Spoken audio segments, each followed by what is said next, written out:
જય માતાજી, જય સાળંગપુર દાદા, જય શ્રી કૃષ્ણ, ઓમ નમો શિવાય. અને કેમ છો બધા? તો આજે આપણે જાણવા જઈ રહ્યા છીએ કે ચૈત્ર માસના સુદ પક્ષની કામદા એકાદશીની તિથિની માહિતી. તો આમાં આપણે જાણીશું કે ચૈત્ર સુદ પક્ષની એકાદશી કામદા એકાદશી ક્યારે છે, એમાં ઉપવાસ ક્યારે કરવો, પારણાનો સમય શું છે, અને આ એકાદશી કેમ ખાસ માનવામાં આવે છે, અને આ એકાદશીનું વ્રત કરવાથી શું ફળ મળે છે. ચાલો આપણે જાણીએ કામદા એકાદશી વિશે. તો આપણા સનાતન ધર્મમાં વેદ અને પુરાણનું એક આગવું મહત્ત્વ છે. ગ્રંથોમાં કામદા એકાદશીનું વર્ણન કરવામાં આવ્યું, અને હિન્દુ ધર્મ અનુસાર દુનિયામાં મનુષ્ય દ્વારા જીવનમાં જાણીએ અજાણીએ કોઈને કોઈ પાપ થતું જ હોય છે, અને ચૈત્ર સુદ પક્ષની કામદા એકાદશીનું વ્રત કરવાથી દરેક પ્રકારના પાપોનો નાશ થાય છે. હિન્દુ પંચાંગ અનુસાર 10 માસની શુક્લ અને કૃષ્ણ પક્ષની 2 એકાદશી આવે છે.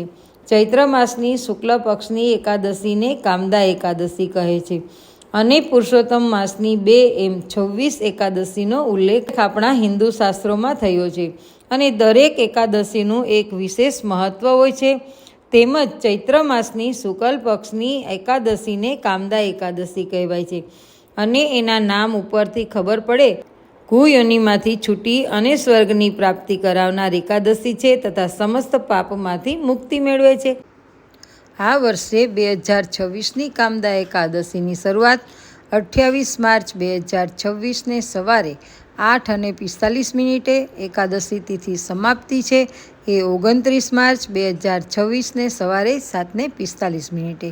ઉપવાસ છે એ સૂર્યોદય શરૂ થતો કરવાનો હોવાથી ઉપવાસ છે તે 29 માર્ચ 2026ના રોજ કરવાનો રહેશે, અને 29 માર્ચ 2026ને પૂજનનો સમય છે એ સવારે 6:13થી 9:21 સુધીનો છે, અને પારણાનો સમય છે એ 30 માર્ચ 2026 સવારે 6:15થી 8:26 સુધીનો રહેશે. આ એકાદશીનું વ્રત પૂર્ણ શ્રદ્ધા રાખીને કરવાથી સમસ્ત પાપ નષ્ટ થઈ જાય છે, તથા કુયોનિમાંથી છૂટી અને સ્વર્ગની પ્રાપ્તિ કરાવનાર એકાદશી છે.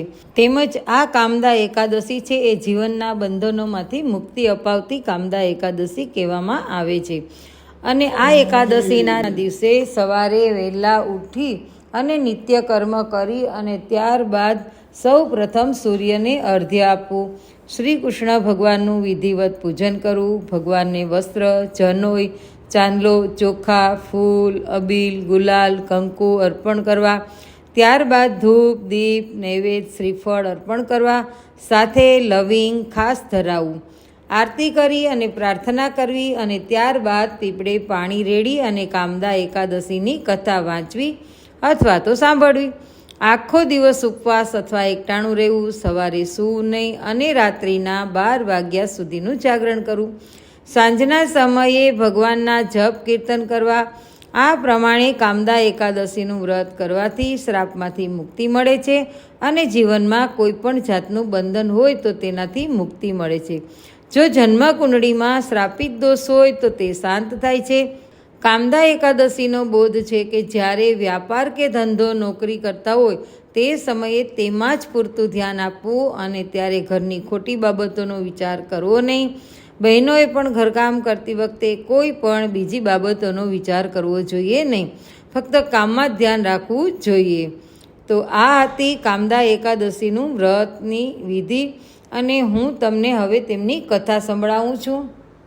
હવે આપણે કામદા એકાદશીની વ્રત કથા જોઈએ. તો ચૈત્ર સુદ 11માં પુરાણોમાં કથિત એકાદશ્યાંગ નભુજિતમ પક્ષયોરુભયોરપી, આ કથા મુજબ દરેકે એકાદશીએ અન્ન ખાવું ના જોઈએ. આ વ્રતથી પહેલા દિવસે એટલે કે દસમીના દિવસથી મગ કે જવ કે ઘઉંથી બનેલા કોઈ પણ પદાર્થ ખાય અને રહેવું જોઈએ. બીજા દિવસે એટલે કે એકાદશીના દિવસે સવારે ઉઠીને સ્નાન કરી જુદા જુદા કાર્યોથી નિવૃત્ત થઈ અને વ્રતનો સંકલ્પ લેવો.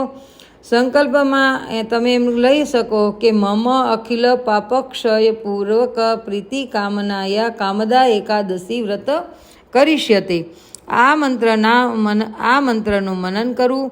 એનો અર્થ એ છે કે હે ઈશ્વર, મેં મારા બધા પાપોને ખતમ કરવાના ઉદ્દેશથી અને સુખપૂર્વક જીવન વ્યતીત કરવાની ભાવનાથી કામદા એકાદશીનું વ્રત કરું છું. એના પછી ભગવાન નારાયણની પ્રતિમાને પલનામાં સ્થાપિત કરો અને તેની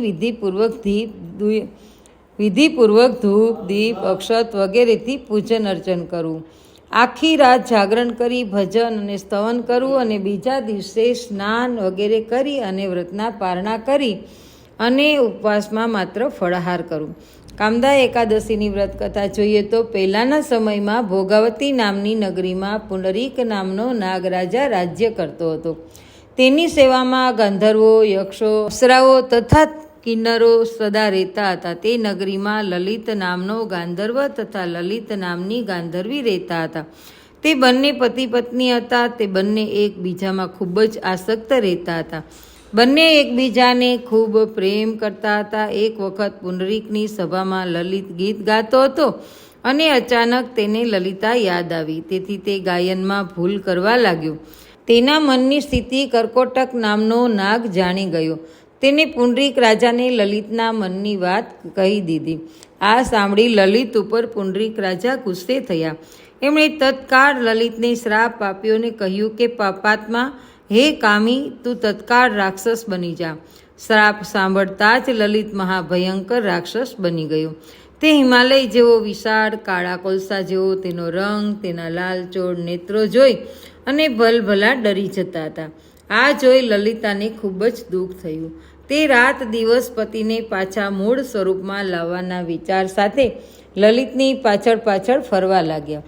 લલિત રાક્ષસ સામે જે મળે તેને ખાય અને પેટનો ખાડો પૂરતો હતો. આમને આમ બંને ફરતા વિંધ્યાચળ પર્વત પર પહોંચી ગયા. ત્યાં તેણે ઋષ્યશૃંગ મુનિનો આશ્રમ જોયો. ત્યાં જઈ તેણે ઋષિને ભાવથી પ્રણામ કર્યા, પોતાની વિતક કથા કહી અને આ સાંભળી દયાના સાગર ઋષિ શૃંગ મુનિએ તેને બંનેને ચૈત્ર સુદ 11 કે જે કામદા એકાદશીથી ઓળખાય છે તે કરવા માટે જણાવ્યું. તે બંનેએ ચૈત્ર સુદ 11 આવતા ખૂબ જ ભાવથી તે એકાદશી કરી. તેનું તમામ પુણ્ય તેણે ભગવાન વિષ્ણુના ચરણોમાં અર્પણ કર્યું.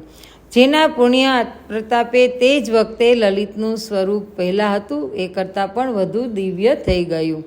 લલિતા આ ઇન્દ્રાણીની જેમ શોભવા લાગી. આ પછી તેઓ પાછા ભોગાવતી નામની નગરીમાં આવ્યા. એમને જોઈ પુંડરીક ખુશ થઈ ગયા. તેણે સર્વે વૃત્તાંત તેની પાસેથી સાંભળી અને પાછો લલિતને સેવામાં લઈ લીધો. તો આજે શું કરવું? ખૂબ સંયમિત જીવન જીવવું, મન તથા ઇન્દ્રિય ઉપર કાબૂ રાખવો, ઉપવાસ કરવો, ભગવાન વિષ્ણુને લવિંગ અવશ્ય ધરાવવા અને વ્રતનું ફળ જોઈએ તો આ એકાદશી કરનાર મનુષ્યના અનંત પાપ બળી જાય છે. તેના પુણ્યથી નિસંતાનને સંતાન થાય છે અને મનના મનોરથ પાર પડે છે. તો તમને મારો આ કામદા એકાદશીનો વિડીયો કેવો લાગ્યો? જો વિડીયો પસંદ આવ્યો હોય તો વિડીયોને લાઈક અને શેર કરજો અને મારી ચેનલ જો પહેલી જ વાર જોઈ રહ્યા હોય તો ચેનલને સબસ્ક્રાઈબ કરી દેજો. ફરી મળીશું નવા વિડીયો સાથે. ત્યાં સુધી બધાને જય શ્રી કૃષ્ણ.